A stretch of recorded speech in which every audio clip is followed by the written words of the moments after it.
Hello everyone, my name is Caitlin, and for this assignment, looking over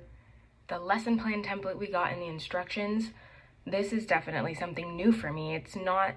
a lesson plan I've ever seen before. While I haven't really been on the actual lesson side plan of things as an IA, I kind of am just told what to do for the most part. This past school year, I kind of got put into that position more, which was really exciting. And it kind of showed me there's a lot I still need to learn, but this specific template I have not seen before, but I do really appreciate how in-depth it is and how much it covers, and it really clearly lets whoever is observing or whoever is trying to understand your lesson, it really lets that person know everything that's supposed to happen and every point you're trying to touch on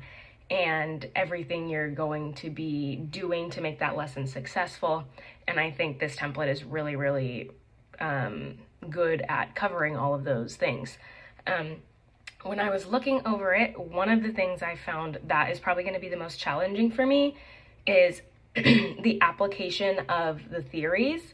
I can read about the theories, I can understand them, but I think when it comes down to kind of connecting those theories to the lessons I'm teaching and see which ones, whether it's behaviorism or progressivism or any of those, seeing kind of how each of those fit into my lesson, I think that might be a little bit more difficult for me, because it's really easy to just go in and teach a lesson, but kind of getting deeper into that and finding the theories that are really you're touching on in the lessons, I think will be more difficult. The second thing I think will be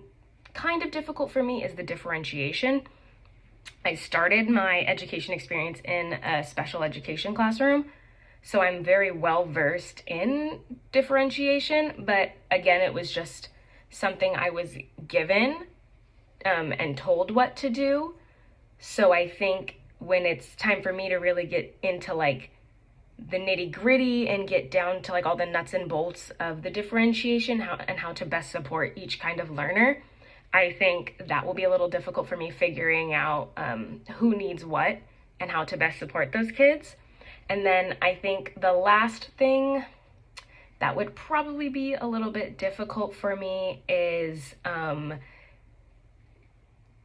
would say probably the ways to assess what kids have learned. There's summative and there's formative assessments, and kind of figuring out how to best figure out how successful you were as a teacher and where your lessons kind of landed and how they stuck with your kids. I think finding the right pathway to assess those kids, I do really think it is important in lessons, like as you're teaching the lesson,